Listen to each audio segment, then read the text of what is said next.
Welcome to the first ever Analysis in Government Awards. Normally in my opening remarks, I'm asked to point out where the fire exits and toilets are, but I'm assuming today that you won't have too much trouble in locating them. And it goes without saying that we don't have any fire alarms planned. Maybe a random cat walking across the desk or a knock at the door, but hopefully no fire alarm. For those of you that don't know me, my name is David Wood. And in addition to my day job at DEFRA, where I'm the Deputy Director for Environment Strategy, Analysis and Science, I'm also the head of the Government Geography profession. For those of you who haven't spotted it, the Government Geography profession is the frontal cortex in the analysis function brain. Whilst this plays to my inner megalomaniac, with the frontal cortex being the control panel of the brain, perhaps we should swap places with our operational researcher friends, as the posterior parietal cortex is a part of the brain responsible for spatial awareness. The Government Geography profession is the newest analytical profession. We were very pleased to have joined the analysis function earlier this year. We're based at the Cabinet Office with the Geospatial Commission and have over 1,200 members spread across the public sector, undertaking roles from geographic information specialists to spatial analysts and spatial data scientists. To find out more about what we do, please visit geography.gov.uk. So the Analysis in Government Awards are a great opportunity for us to recognise and celebrate the excellent work being done across the government analysis function and all of our 7 professions. There are 5 awards today, which will be presented to teams from across the function, and these are collaboration, innovation in methods, communication, impact, and investment in people. Now, one of our strengths as a function is our diversity, as it's only through taking a truly multidisciplinary approach as a function that we'll be able to tackle the biggest challenges facing us as a society. And it was great to see nominations come forward from all of our 7 professions, and to see so many shortlisted nominations from multidisciplinary teams. There are 3 shortlisted nominations in the investment in people category, and 4 in all of the other categories. We'll be announcing a winner, a runner-up, and a highly commended nominations for each category, with each award being announced by a different representative from the function. Winners were decided by an expert judging panel with representatives from each of our analytical professions, as well as Sir Ian Diamond. And we'll be doing some live tweets throughout the event today.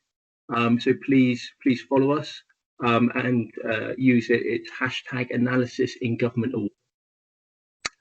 But now for the legal bit. This ceremony is being recorded, and recording has started. By joining, you are giving consent for this meeting to be recorded. So, all that's left for me to do to get proceedings underway is to hand over to Sir Ian Diamond. Amongst a virtual room of passionate and committed government analysts such as yourselves, Sir Ian needs no introduction, given his role as both the National Statistician and as our first head of the government analysis function. So over to you, Sir Ian.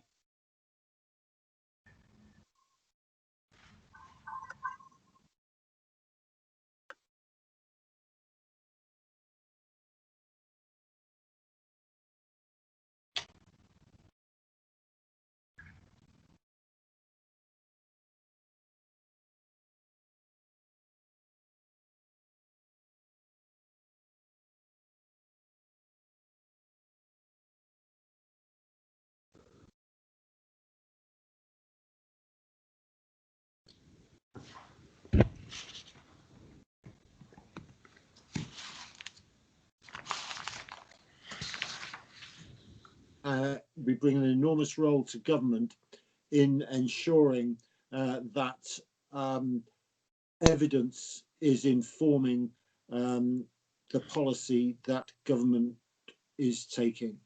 And I think the analysis function has really made strides in the last year or two, really by coming together, really asking big questions about how we can add serious value. And with some of the government's most important challenges being those which cut across disciplines and cut across departments, the analysis function, I think, has an enormous role to play in the future, be it in net zero, be it in levelling up, or any of the major government challenges. Having said that, the analysis function has, I think, done an enormous job this year in really stepping up to the plate when the COVID-19 pandemic came along.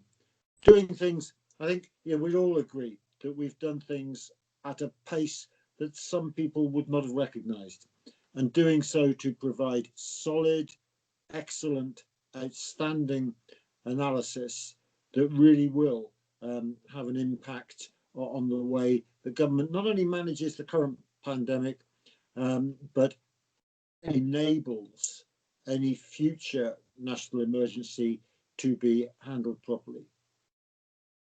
But this year has not only been about COVID-19. It has been about many other things.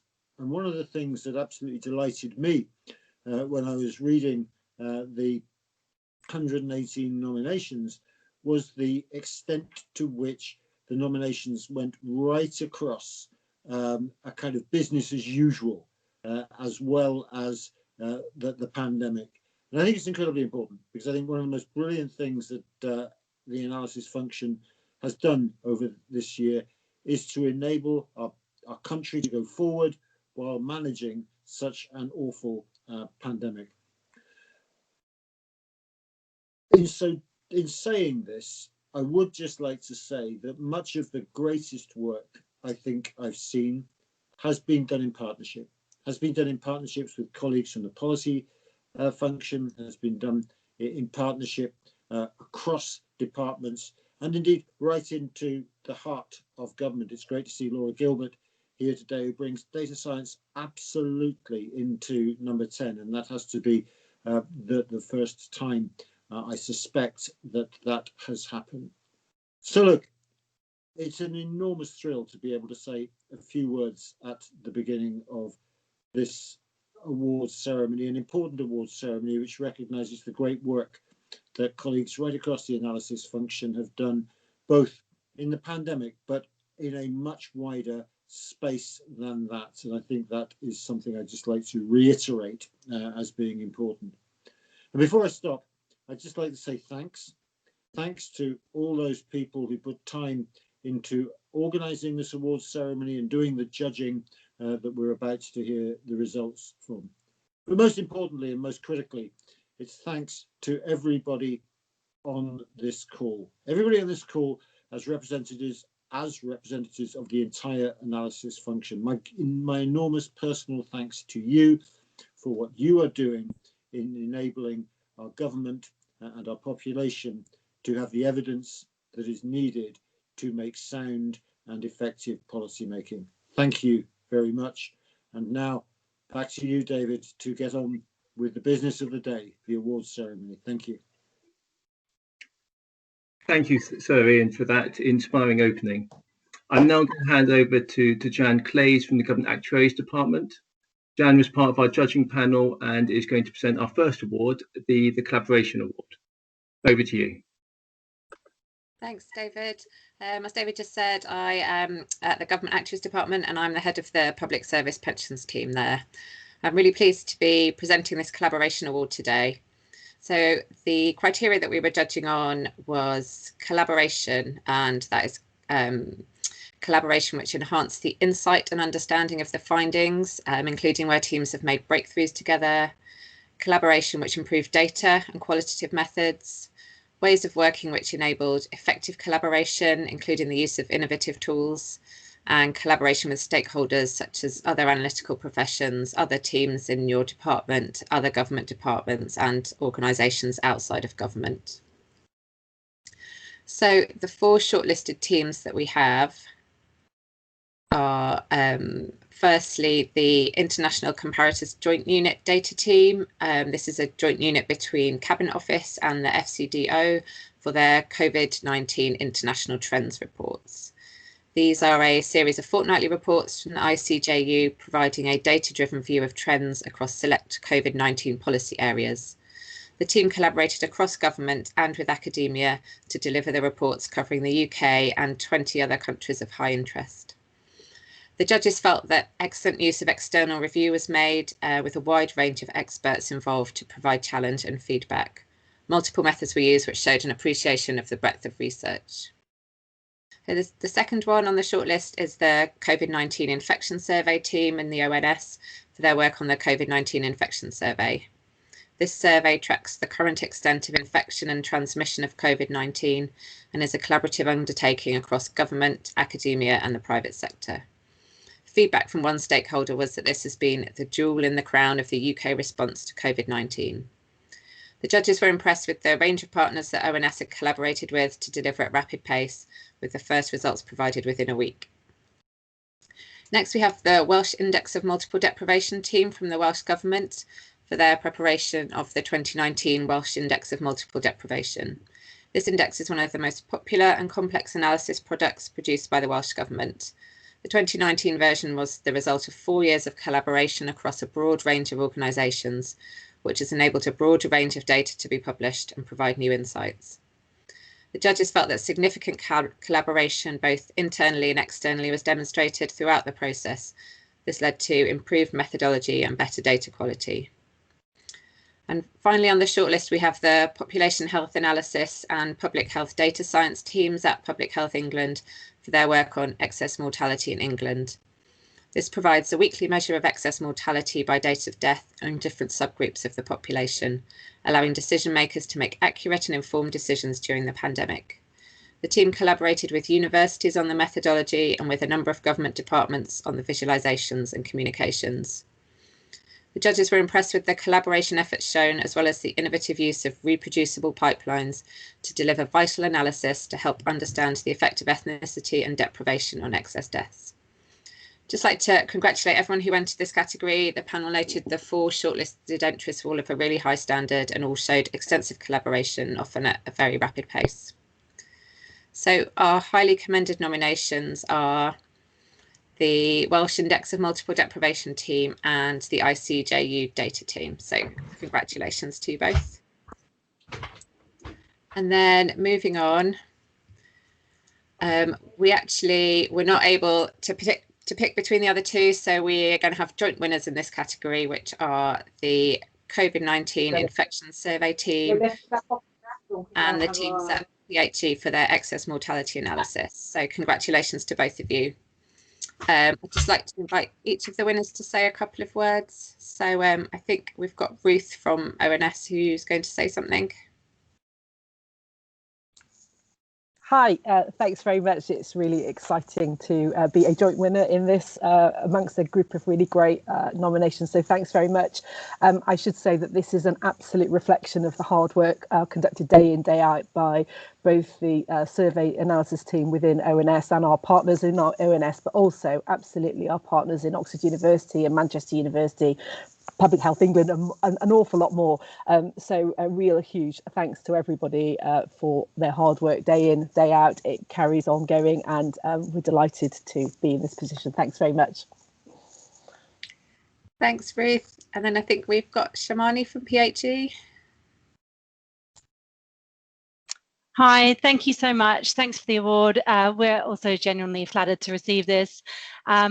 This being an award for collaboration, it's only appropriate that we obviously acknowledge our collaborators, so those within PHE and the surveillance cell, the data science team and population health analysis, and then externally at the ONS, the Institute for Health Equity at UCL, our national clinical directors in the NHS who've advised us, and Professor Paul Burton at Newcastle University. So yeah, it was really wonderful to be shortlisted and then to see the caliber of the other groups. We really are very genuinely excited to be winners, joint winners. Thank you. Thanks very much. And I'm just going to pass back to David. Congratulations to our joint winners. For our second award, I'm going to hand over to Matthew Gregory from Cabinet Office. Matthew is also part of the judging panel and is going to present the Innovation in Methods Award. Matthew, over to you. Thanks, David. Thanks for the introduction. Yeah, my name is Matt Gregory. I'm the lead data scientist on Gov.uk, and it's my pleasure to be presenting the award for Innovation in Methods. The panel will judge in projects on the assessment criteria, the team's application of innovative analytical techniques, the methods which led to new insight or improved efficiency in a process, whether a project had considered the strengths and limitations of the methods, and how they communicated those effectively to users. Finally, the last criterion was a project where feedback from users was sought for iteration and improvement. Slide, please. Innovation can refer to something new, such as invention or the practice of developing and introducing new things from other domains. An innovation can be a new product, but it can also be a new way of doing something, or even a new way of thinking. The panel were pleased to see examples of all of these things on the shortlist. Now, the first bullet, we have the Northern Ireland Health and Social Care Business Services Organisation. And they demonstrated innovation in their analysis and methodological developments around mapping the need for pharmaceutical services across the region. Their data product made better use of data and also provided an effective visualization tool for users. Now, the judges liked this. They enjoyed the user-centered design and thought that that should be commended. And there was also prudent use of focus groups throughout its development. Second, we have the Ministry of Justice internal data linking team, which faced the age-old problem of linking data. The team developed Splink, a piece of record linkage software, and used it to deduplicate and link 12 million records with greatly improved accuracy. The software is open source and has been downloaded over 100,000 times, which is pretty impressive for a government piece of software. The innovative part, this is a bit of an oversimplification, was that they implemented Filegi Sunta's canonical model of record linkage in Apache Spark. They also leveraged graph algorithms, which greatly sped things up. This software development and its relevance to many government departments was noted by the panel, so we could see how it could be generalized to other areas. Splink also has impressive documentation, which I enjoyed, and great academic credentials. It's been peer-reviewed by government and academic experts alike. The panel will like that. Bullet point 3. The Office for National Statistics Prices Classifications team have been using big data to improve the quality and coverage of consumer price statistics. Now, I know the team have been doing this since 2018 when they released a paper on it, but they've made huge strides in their methods. For this problem, they needed to know what something is and how much it costs. They've been scraping the web for clothing data and have developed machine learning tools to automatically classify these products. Alongside an innovative deep learning model architecture that leveraged natural language processing derived features, the judges were particularly impressed with the efforts in creating a quality labeled dataset. The team had to build a dashboard to help colleagues annotate their data, and that's pretty cool. And from personal experience, that's no mean feat. This produced a labeled dataset, and it should not be underestimated for its utility and value it brings to government and also to academia and other areas. The final bullet point reminded me of a quote by Albert Einstein, who said, "In the midst of every crisis lies great opportunity."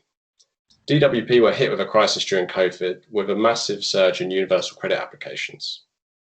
The DWP Working Age Modelling and Forecasting Division, WAMFORD, embraced this and set out to improve on legacy systems and antiquated modelling techniques. The team's creative approach to modelling has resulted in a robust methodology of combining microsimulation, stock flow, and overlay approaches, ensuring that they can rapidly respond to future crises and shocks in the welfare system, which provides a vital safety net for millions of households. Now, before we move on to the next slide, I have, oh, that's an advert. I was trying to play a drum roll from YouTube, so let me do my own drum roll. Slide. It's my pleasure to reveal the highly commended prize going to the Northern Ireland Health and Social Care and their Pharmacy Needs Assessment. We also have DWP's transformation of their forecasting provisioning for universal credit during a crisis. So special claps to them. You can do clap emojis in the chat if you like. Next we have the runner-up, another drum roll. And this goes to ONS. Thank you for the emoji, that's very helpful in the chat. The run-up goes to ONS and how we are teaching machines the difference between shirts and t-shirts. We also very much enjoyed your title. And that leaves us with the winners. So congratulations to Splink and the work of Robin Lineker and his team. A fantastic, innovative piece of work. Well done.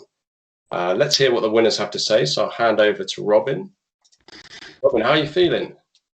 Great. Wow. Thank you so much. So I just want to thank Administrative Data Research UK for funding the project, which is part of a wider Data First programme, which aims to improve the quality of MOJ's data. And I really think that this is going to pay dividends for many years to come for all of the analysts at the MOJ. I also want to recognise that this was a real team effort and say thanks in particular to Theodore Manassis and Sam Lindsay, who are on their team, for their contributions, but also the peer review that ONS did and our academic advisor. And I'd also just like to say how pleased I am for this award to have been given to an open source piece of work. I really think that this was probably the biggest underlying driver behind the success of the work and the thing that really spurred the innovation and really encouraged us to do our best and produce something which has kind of relevance more widely than just for our department. So it's really nice for the project to be recognised, and I hope that we'll see some more of this kind of open source work in the future. And finally, with all of that in mind, I'd like to thank the leadership team at the MOJ who have been really supportive of analysts publishing open source work and more broadly just helping make our team such a great place to work. So thank you very much. Thanks, Robin. And yeah, huge congratulations again. And congratulations to everyone who was involved. Fantastic projects all round who made it to the shortlist and a joy to review. So thank you for that. Back to David now to hand over the next Communications Award, I believe it is. Thanks, Matt, and thanks for setting such a high bar for our next presenters with your drum roll and applause. At the recent European Government Awards, sorry.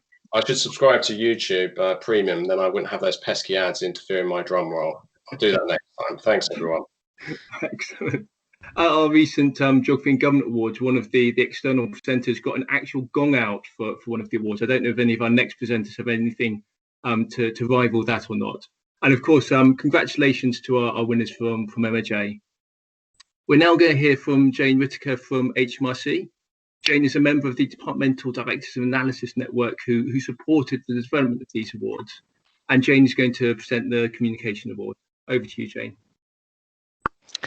Thanks, David, and hello, everybody. It's absolutely great to see these awards coming together today after working with the organising committee for the last few months. So, as David said, I'm Jane Whittaker. I'm the Director of Analysis at HMRC, and if you're counting how many different professions talking to you today, I'm a statistician by background, so yay for all the statisticians. But so my privilege today to present the Communication Award, and I realise, having listened to the other presenters, just how great they are, and I hadn't planned to give quite so much information about each topic, so let me see if I can multitask and refer to my other notes to give you a bit more background about each nomination.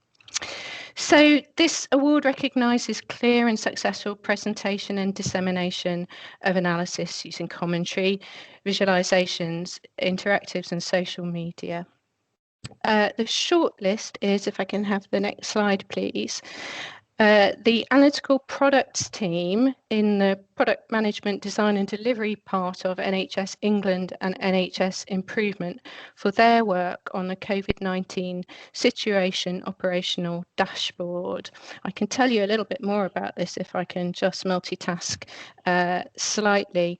So since the start of the pandemic, analytical products teams have worked tirelessly to produce an unprecedented 100+ analytical COVID focused set of dashboards that are easily accessible through a single hub. The work involved an unparalleled level of communication across the entire NHS sector, coordinating with multiple product owners, subject matter experts, regional and national advisors, analytical leads, collection and performance analysis teams, and so on and so forth, in a really short span of time. And it's helped leaders across the NHS make better decisions in response to the pandemic. Right, I haven't lost you, I hope you're still there. Good. So the second nomination is for the Emergency Care Improvement Support Team in NHS, oh, is that right? Yes, NHS England and NHS Improvement again, for their work on the Urgent Emergency Care Dashboard, and I can tell you a little bit more about that. Let me just find the right one. So here the team have created a fantastic way of visualising complex NHS data. The UEC dashboard is used by NHS staff across the organisation, from national teams and programmes to regional staff and to trust and operational and clinical staff too. This gets sent to around 2,500 people, and that number is increasing every week, so it's sent around twice weekly, and it's frequently shared on social media. The dashboard uses improvement methodology to help identify significant areas of interest and has the ability for the user to define their own metrics. It creates maps for regional and national colleagues to help identify hotspots. Okay, so the third nomination here on the shortlist is for the Public Service Pensions Team, as you can see, at the Government Actuaries Department, for their work on something called the McLeod Remedy, which I had to read a little bit more about to understand. So let me share that with you. So GAD advises around 20 public service pension schemes with a total of 15 million members. These schemes need to implement and communicate a remedy to the McLeod judgment, which ruled some public sector pension reforms were discriminatory. GAD is helping stakeholders understand how the McLeod remedy could affect different groups of scheme members, and the target audience includes professionals with extensive pensions experience as well as people who are new to the area. GAD has used innovative and eye-catching visualisations to make the messages as clear and simple as possible for all users. Right, now the fourth shortlisted team here is the COVID-19 press data team at the Office for National Statistics and the Cabinet Office. And let me turn over my notes here. So this is for their work on the number 10 COVID-19 press conferences, which I probably don't need to say too much about because we've all watched them, and isn't that fantastic? But let me just find the proper notes, which say that the team offered support to the Cabinet Office to produce daily press conference slides. 10 million people watched. The product was front and centre of news stories. However, the slides previously had had errors and poor data visualisation, and number 10 wanted robust statistics, of course, to describe events and tell the story. The team here transformed the slides using data visualization best practice and met the OSR's requirements and helped the public to understand some really complex messages. So really well done, everybody. So I have to say, next slide, please, don't I, after talking about the number 10 press conferences. So the two highly commended nominations here are for that emergency care dashboard that we just heard about and for GAD's work on the McLeod remedy. And just to give you a little bit of insight from the judges, on the first one on the emergency care dashboard, the judges felt that this was a great example of taking complex multi-source data and making it really easy to interpret. The dashboard tool enabled very clear visualization, forecasting of trends for all users, as well as country mapping. So really well done to the team there. And on the GAD work here, judges felt that this was an excellent example of bringing data to life through data visualization, which will really help users to make better decisions. So really well done to both of you. So the next slide, I think, should show us the runner-up. Let's see if my notes are correct. There we are. Yes, it's all going very well. So the runner-up is the COVID-19 number 10 press conference data team. And this is really an exemplar of putting government analytics into the public domain, using data visualization for a large public audience, thinking about different user needs to produce a package of slides and supporting material that's worked really well. So really big well done to you. And now I'm going to announce the winner, and I'm really sorry that I do have a full drum kit upstairs. Had I known, I would have actually done a proper drum roll for you, but apologies, maybe for the next, maybe I'll run upstairs and do that for the next category. So let's reveal the winner, shall we? So the winner is, of course, the analytical products team in NHS England and NHS Improvement for your fantastic COVID-19 situation operational dashboard. And try saying that when you've not put your teeth in. So really well done. And let me just say that the judges were really impressed by the scale of the work here and how innovative the dashboard is.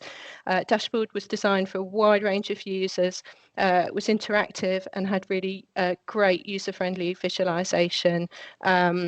and the data's turned around really quickly and updated very frequently. So we thought it was an absolutely brilliant tool, and we're going to hear from the team, I think. So I think I now hand over to Mridula. Sorry, are you there, Mridula? Really well done. Yay! Thank you. That's the day we were waiting for, I think, guys. Thank you so much. And coming in the first four, I think it was a big achievement for our team. With a small team of 10-15 people, and this year has been different, as we can all see. I think this COVID-19 pandemic has shown the power of data technology, how we can do things differently in analytics. And that's what my team has really shown.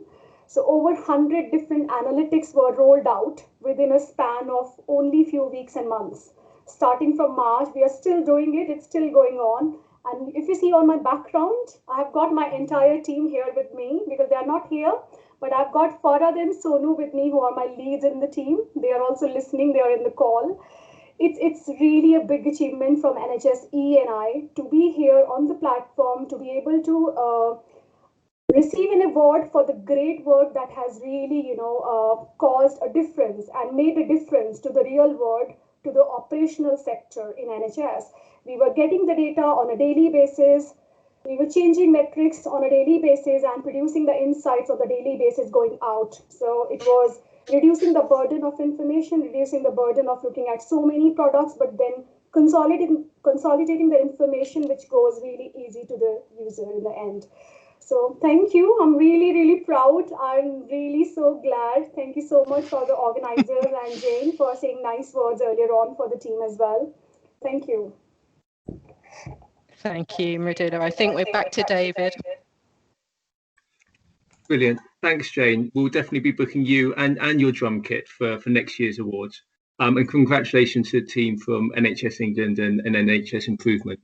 It's now time for our penultimate award. So I'm going to hand over to Stephen Aldridge from MHCLG, who is also part of the judging panel, to present the Impact Award. Over to you, Stephen. Thank you very much, David. For those of you who don't know me, I'm Stephen Aldridge. I'm the Director for Analysis and Data at MHCLG. The award for Impact recognises analytical work that fits two criteria: influencing decision-making and contributing to public debate. As in the other categories, the standard of all the work nominated was incredibly high. However, we have 4 shortlisted nominations. So next slide. The Health Analysis and Life Events team at the Office for National Statistics, the Vital Events Statistics team at National Records of Scotland, the Implementation Unit in the Cabinet Office, and the COVID-19 Statistical Reporting team at the Department of Health, Northern Ireland. I'll say more about each of those as we go through. So next slide. Ranking these 4 was incredibly difficult, but in the end, we decided to commend the Vital Event Statistics team at National Records of Scotland for their work on statistics on deaths involving COVID-19 in Scotland, and the Implementation Unit in the Cabinet Office for their Policy and Programme Evaluation Transformation Programme. Judges commended the remarkable pace of delivery shown by the Vital Event Statistics team at National Records of Scotland, with the team collating, analysing and presenting COVID-19 death data for Scotland on a weekly basis. The impact of this has been far-reaching, with the public and ministers being key users of the data. Data has played a crucial role in decision-making, including decisions about local lockdowns. The judges felt the Implementations Unit's work was excellent, and work that will profoundly change how government evaluates its programmes and interventions in future. The Evaluation Transformation Programme has played a central part in work on civil service reform and was at the heart of the just completed 2020 spending review. So well done to both. Next slide. Our runner-up was the Health Analysis and Life Events team at the Office for National Statistics for its work on COVID-19 related deaths by ethnic group. In this case, the judges felt the team's analysis was truly groundbreaking, and had a significant impact, with extensive media coverage of the results, influencing and shaping the entire debate on the ethnic impact of COVID-19. The analysis also prompted a government review and received significant praise from academia and more widely. The team should be really proud of this work. So this means, and this is where we really do need another drum roll, the winner of this category is the COVID-19 Statistical Reporting Team at the Department of Health, Northern Ireland, for their COVID-19 data dashboard. In this case, the judges felt the work had demonstrated huge impact by working up a data dashboard that is used by very large audiences. This was achieved entirely from scratch, as the data used was not previously collected by the Department of Health and at great speed. The dashboard continues to be updated at pace, almost daily, by a small team which has shown tremendous commitment, dedication and sheer hard work. Those producing the dashboard have sought feedback on it in order to further improve it over time. Many key decisions rely on it, including decisions about local lockdowns. A fantastic piece of work and a real well done to the team. So that's our winner, and I'd like now to ask Siobhan Morgan to say a few words on behalf of the winning team.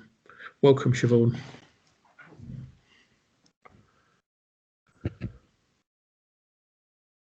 I think you're on mute, Siobhan. Sorry about that. I thought you were going to unmute me. Absolutely delighted to be nominated in the first place. So thank you very much for the nomination, and to accept it on behalf of, as you say, a small team who literally worked around the clock to get this done, to get the dashboard up and running. And we've really surprised by the extent of the impact that it's had. We're getting up to 1 in 10 of our adult population accessing the dashboard at given times. It's being discussed widely at the executive, by the general public. It's been an exhausting but fantastic experience. The teams supported each other throughout. And we've relied on our colleagues in the health trusts and in the Health and Social Care Board to develop new data streams, new coding systems, new guidance, to get this up and running. And it's brilliant to see that all of that effort has actually resulted in this impact and that it's being used. So on behalf of the team, thank you very much. Well done, Siobhan. I think we now need to hand back to David. Thanks, Stephen, and congratulations to our winning team from Department of Health and Northern Ireland. For our final award, we're going to hear from Philippa Bonnet, who's the HR Director for the Analysis Function, who's going to present the Investment in People Award. Over to you, Philippa. Hi, everyone. David, thank you. It's great to be part of this inaugural award ceremony, and I'm delighted to be presenting the Investment in People Award as the HR Director for the Analysis Function. So this award is really looking to recognise the development of our people and the building of an inclusive culture across the analysis function. We had some great in this category, and we have a fantastic shortlist of 3, and I'm going to give a little bit more detail about those 3. So firstly, we have Sarah Kate O'Grady, who works for the Department for Work and Pensions. Sarah is being nominated for her dedication and commitment to supporting the development of the analytical community in Manchester, going above and beyond to provide support for fellow colleagues in the DWP in its new hub location, but also in helping to set up cross-government initiative to build links between departments in the region. So great work and very much within the Levelling Up agenda. Well done, Sarah Kate. Our next shortlist is Maria Angelou from the Ministry of Justice. And Maria has established and she chairs the MOJ's EU Nationals Network, which helps colleagues from EU countries connect and share experiences. Examples of the activities that Maria has driven includes organising events and disseminating positive stories and messages from the SCS to the EU network, helping to coordinate practical assistance for EU nationals in MOJ to apply for settled or pre-settled status, and sharing guidance on temporary overseas working in the context of the pandemic. So extremely important work at this moment. Our third team on the shortlist is the Data Services team at Defence Equipment and Support over at the Ministry of Defence. At the start of lockdown, it became apparent to the Data Services team in DENS that they needed to monitor the mood of their people and to put in place intervention measures if that mood started to deteriorate. So the team have worked with loads of people, and I'm going to mention a couple of them here. So the Defence Mindfulness Steering Group, NHS England, Defence Agile Community of Interest, DENS Mental Health Lead, and the Defence Buddhist Network, before collaborating with the wider analytics, data science, IMIT, and their project management functions to form a multifunctional delivery team to deliver the happiness index. What a great index to have. So well done, all three. We will move now to reveal the highly commended for this award. And in the highly commended category, we have Maria and the MOJ EU Nationals Network for all of her great work. And the judges felt that the network was a really great effort to help those most personally impacted by EU exit, providing practical and emotional support. And this is an absolutely great example of just providing a supportive and inclusive work environment. So well done, Maria, really well done. Our runner-up in the category is Sarah Kate O'Grady for her brilliant work in building the analytical community in Manchester. Well done, Sarah Kate. The judges felt that you've gone over and beyond your core role to promote analytics to colleagues and cross-functional teams. Your work to promote the analytical community in Manchester is admirable and shows true dedication to improving colleagues in this area, particularly as it extends across departments. So that's great. So you will have worked out that our winner in this category for this year, very, very well done to the DENS Ministry of Defence's Data Services team. So well done to that team. The judges felt that the tool was excellent and is being used really well to assess, monitor and to improve people's well-being. Different views were sought to develop the tool. We've heard about all of the teams that got involved. It feels like a really, really inclusive tool, and it's promoting an inclusive work environment being rolled out to the 12,000 colleagues in DENS. So really, really well done to everybody. Round of applause. And I'm going to hand over to Martin O'Neill from DENS to say a few words.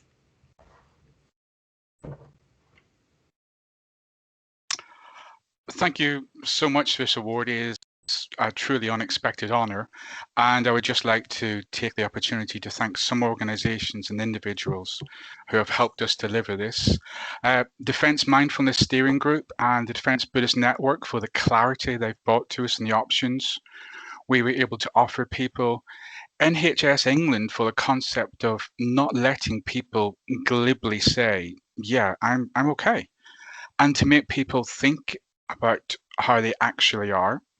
The Mental Health First Aid Network for their constant support and encouragement when we are faced with obstacles, and for the immense support and resources they provide to the people who subsequently reach out for assistance, and also to Hannah Harris from my team, without whose compelling visuals, the happiness index would not have been the success it is.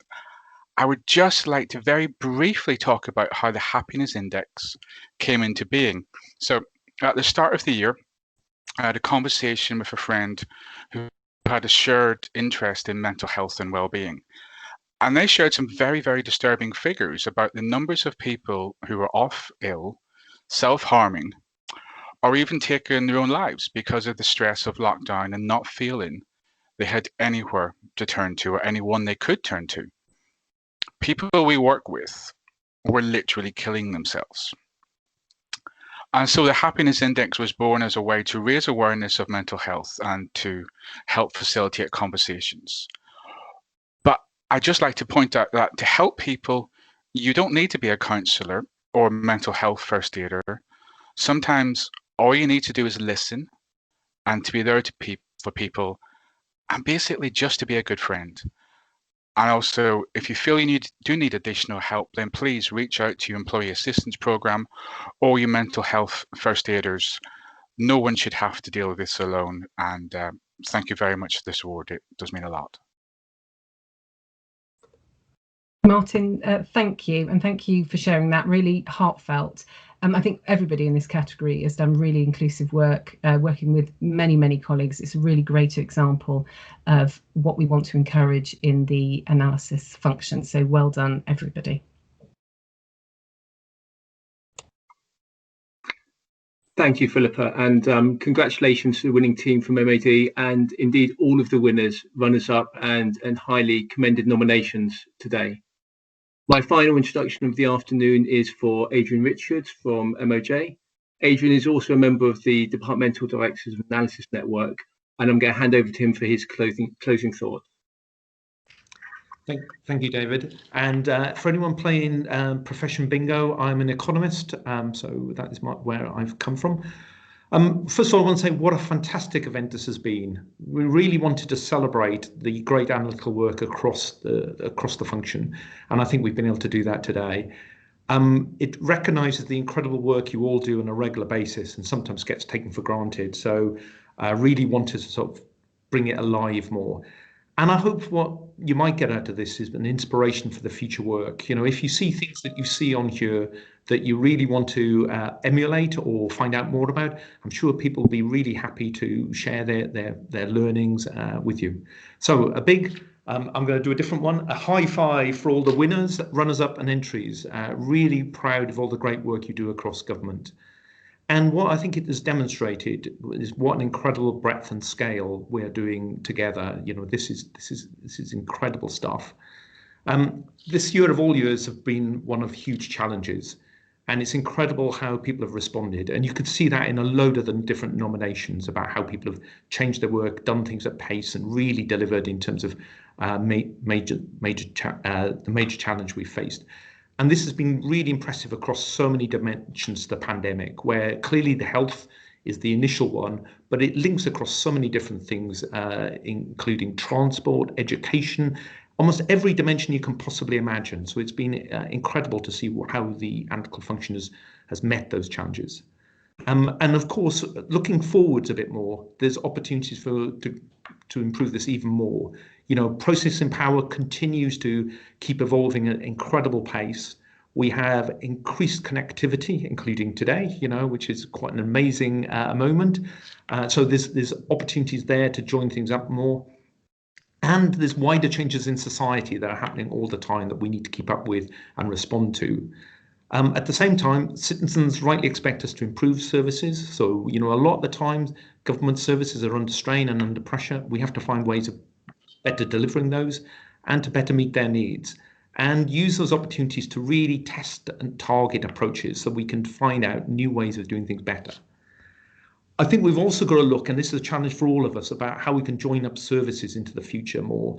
You know, some of this is around the data and the analysis itself, but some of it is then working with our partners in operations and policy, etc., to find out ways of where these things make sense to people.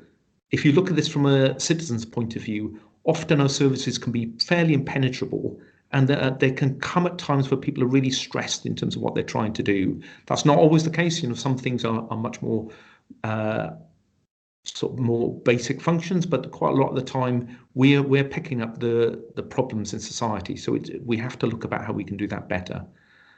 And we really will be thinking from a different lens. So we've got to use that to challenge the way government delivers services. And so, you know, if you think about the challenges we face now, we're looking forward again, the economic and fiscal challenges, they're not going away anytime soon. We've got the long run and societal problems that have got new dimensions to them that we need to tackle and see, can we find new and innovative ways to do that? And of course, this kind of wider environmental challenge, both in terms of the climate, but also wider elements in society. So there's a number of these kind of big, deep-seated things, which I think as a community, we've really got to focus on in the future.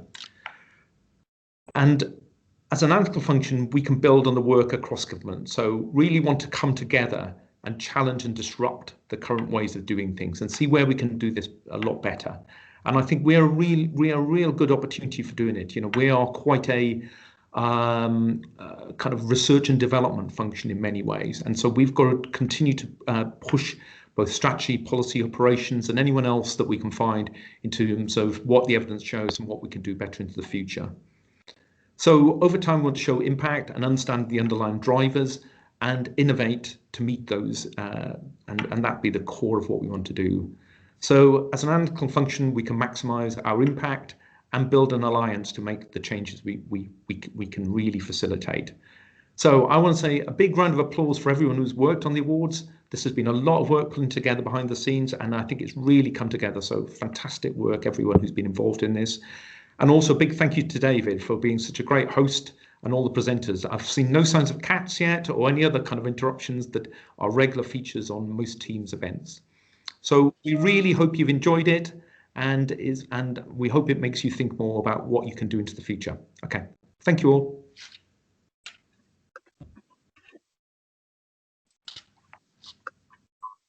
Thank you, Adrian. I thought I was doing well with my geography-inspired Christmas tree behind me with all of the mini globes, but you clearly put me to shame with your trip to the North Pole there. Thank you to everyone for attending today's ceremony, and thanks to Best Practice and Impact Division at ONS for organising the awards, and for all of the different judging panels, which consist of representatives from all of our professions, for the time that they put in. Awards and certificates will be sent out to winners and shortlisted nominees shortly, and we'll be hearing a lot more about the shortlisted work, indeed all of the other nominated work, at the first ever Analysis in Government Month, which is going to be held next year, as well as through a programme of sharing webinars that will soon be rolled out across the government analysis function. Finally, it's been a challenging year for analysts across government, but I think we can all be really proud of what we've achieved. So let's continue our great work in the new year, and hopefully, as a result, we'll be celebrating even more of our fantastic achievements face to face for next year's award. Thank you all.